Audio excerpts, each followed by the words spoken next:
Welcome to more IFC. It is what it is. There are two ways of making this style, and I'm gonna give you all the two ways. It is what it is. As usual, you need your chest measurement, which is your bars. You need your length measurement. You need your shoulder to shoulder measurement, your neck, your armhole, the hand of your sleeve, the length of your sleeve. It is what it is.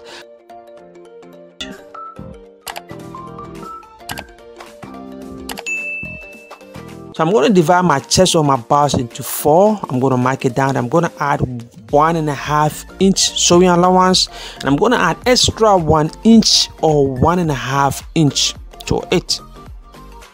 So this is the wrong side. We're going to flip it to the right side.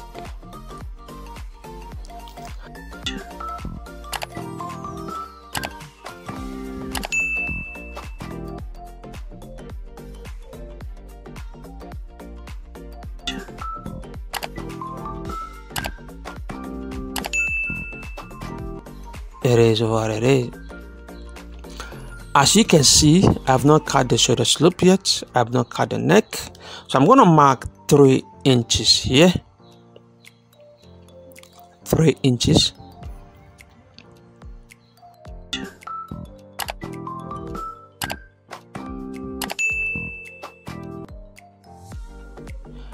Then I have to come more than half of my length. More than half of my length. You can see I'm checking out and see where my half length will be. So you need to mark more than half of your length down here.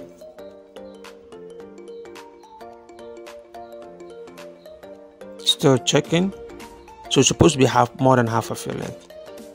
Then you sketch. When you are sketching, you find out that your line is too small for you. The line is too small. You can increase it up. You can increase the size of it. You can increase the size of it. It is what it is. We are working on the right side of the fabric. Right side of the fabric. This is not the wrong side of the fabric. This is the right side of the fabric. So make sure never use marker, never use pen. Use a dash chalk.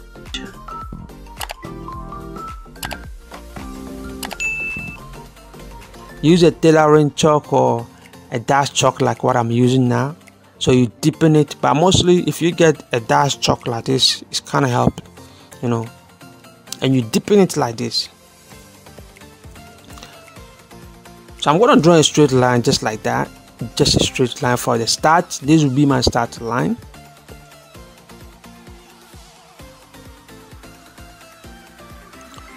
And I'm going to mark 2.5. Make sure the distance are the same. If you want to use 3 inches, use 3 inches throughout. If you want to use 4 inches, use 4 inches throughout. If you want to use 2 inches or 1.5 inches, make sure the distance are the same. It gives you the perfect. It is what it is. So I'm going to mark 2.5 inches again, making sure my distance are all the same. There's a reason why I said we should use a dash chalk. So much reasons. We should use a dash chalk like what I'm using right now. And you can see that I'm really deep in it. By the time I'm going to finish sewing, all this chalk will fade away. It's easily to fade away. This kind of chalk easily to fade away.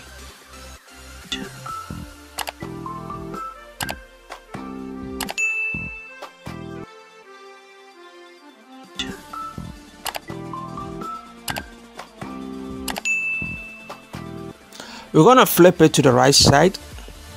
You flip everything to the right side. Make sure you match everything perfectly. The center is well matched. That's why I'm ironing the center first.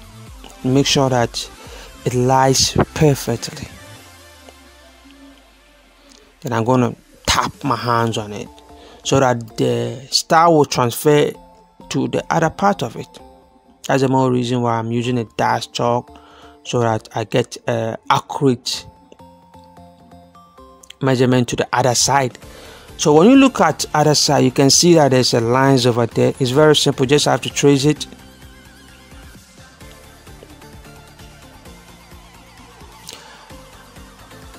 If you want to do it separately, I'm not sure that you're gonna get the same lines correctly, the curved lines, you know. But when you do it this way, it becomes simple and easier way. All you gotta do is just tracing it. There's no need to measure 2.5 inches or 2 inches that you are using. That's why it's advisable to get a dash chalk like this, or a tailoring chalk that can transfer it to the other side when you tap your hands on it. You can see, voila, it's simple, very, very simple and easy.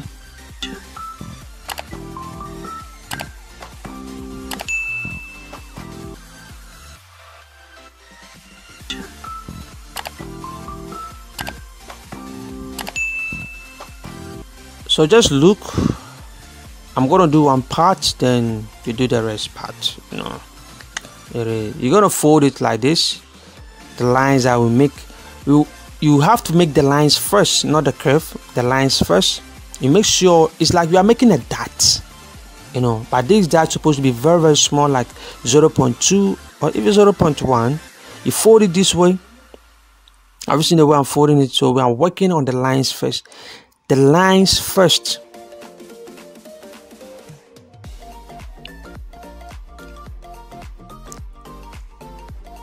Don't make the dot a quarter or a half inch, just make it 0.2 or 0.1 if you can. So when you reach to the curve, you just have to blend in a little bit and make a dot.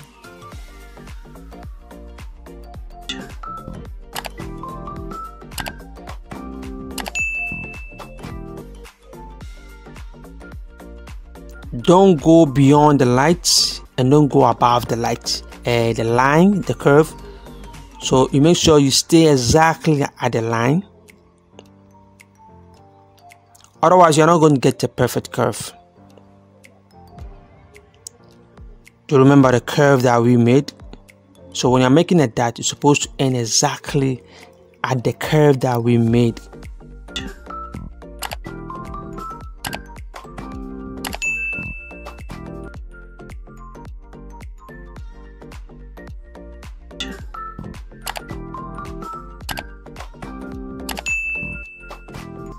Please give me a thumbs up, like, subscribe if you are new to the channel.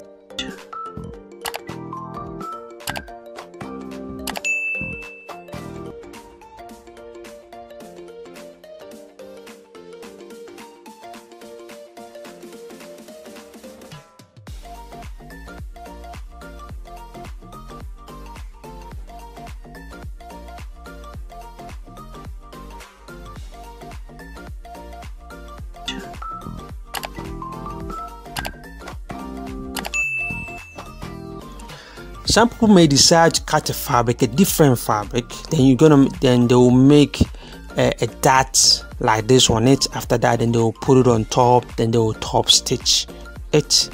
But if you look at the design, as you can see, there is nothing, like they didn't put nothing on it. It just this is how they make it. But you can do the other way around. You know, you cut a different fabric, then you do it that way. You can see the way I'm ironing it. I'm ironing at the tip of it. Look at how I'm using my iron. You have to make sure you squeeze that part strongly so that you get the flat surface. You iron it beautifully. Like I said, some people may decide to cut a different fabric, and they're gonna make all this dot on it, and after that they'll fold the tip of it 1/2 inch. Then you'll come and put it on this fabric like this. Then you're going to sew the curve, you know. So you can do that one, or you prefer doing this way. It's up to you. As you can see, we have not sewn the line yet. We have not done the curve. It's only the line that we have worked on it. I came to iron on it, you know. Before I'll go back to the machine, I need to finish cutting everything before I'll go back to the machine. I can't be going and coming back like that, so I just have to finish everything, cutting everything right here before I'll go back. So later on, we're gonna join this line, you know, we're gonna do this line. So I'm gonna check my measurement. My bars divided by 4. I'm gonna add my sewing allowances, checking out my measurement with my sewing allowances so that I'll cut off any extra one. So this one, you have to measure your measurement, your bars divided by 4, and you add 1.5 sewing allowance. After that, the rest you just cut it off. Just cut the rest off. Because there's a dot, that's why we added extra 1.5 inches because of the dot, so that if there's a shortage, that shortage will help. No, we are not working on the pattern, we are not working on the fabric, so it's a difference. So you need to add extra in case of there's a problem. So the shoulder slope, you cut the shoulder slope 2 inches.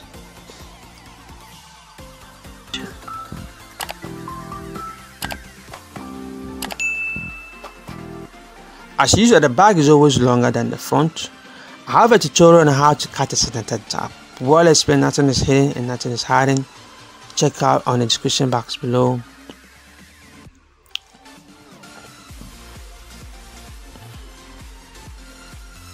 Going to fold 1/2 inch on each other like this.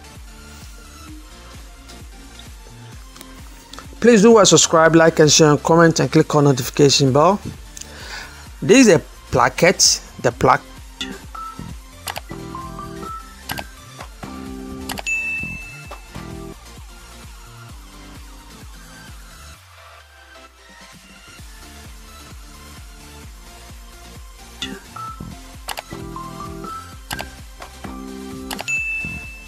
You can make your placket 2 inches or 1/4 to 2 or 1.5, you know.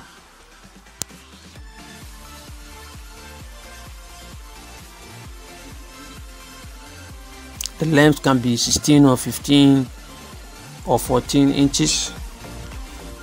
So this is how it is, the opening. You can see I folded it like that. You can put fusing on it, but this is just a function, it's just there. I'll steal it, so I just do it like that and just go my way. It is what it is. So I'm going to fold it this way and we're going to top stitch around it all.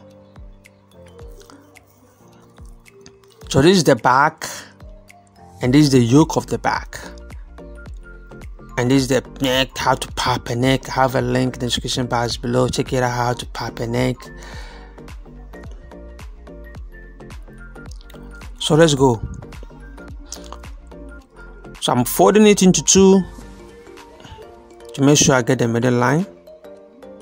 Place it exactly at the middle line.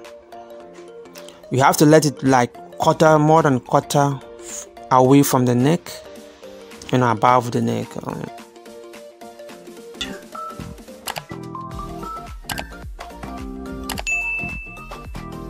Please do subscribe, like and share and comment and click on notification bell. It is what it is. Give me a thumbs up, you know, my friend, my family, Nigerians, everybody, you know, come on, family, it is what it is, you know. So we're going to top stitch around it all. Like I said, it's just a function placket, you know. You can open it because there's a zipper. There is a zipper at the shoulder. So this placket is just there.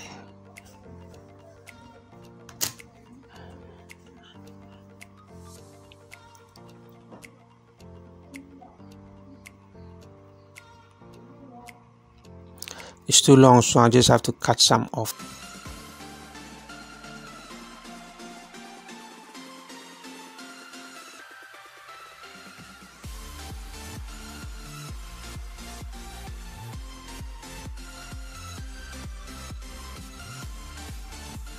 When you reach the bottom, make sure you leave like 1/2 inch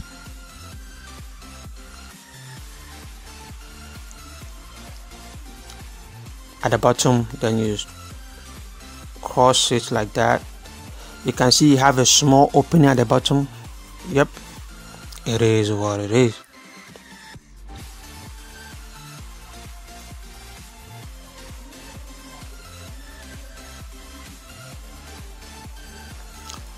So there's a way you have to deal with here. Is here this line, you have to multiply, double your thread. If you have a big thread, then you use it. If you don't have a big thread, you just have to double your thread. Or you can make a zigzag, very tiny zigzag, this part, so that the curve will shows very well. You're gonna see that there's a curve there, so you have to double your thread, or if you have a big thread, you can use that one, jeans thread, big ones like that, so you can use that one. There's something I need to teach you here. I need to show you, so pay attention and look here, just here. When you're sewing, you have to come at the tip of it. As you see, you need to work on the tip of it, where the dots end, exactly at the tip of it. That is why it's important to iron the tip. It's important to stay on your line, so that when you iron it, everything will become perfect and beautifully.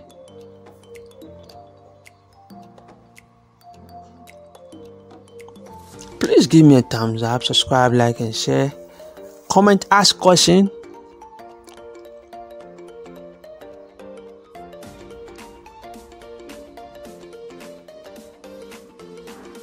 Feel free to compliment if you want to compliment.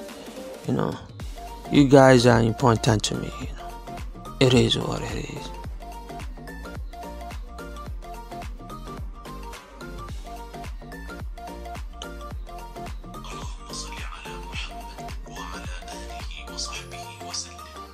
So you can see we're done. Very, very beautiful, easily. And you just have to pop the neck, join one shoulder, then you pop the neck, you put your zip, invisible zip. I have a link in the description box below how to fix an invisible zip. So you can see right now all it's need is iron.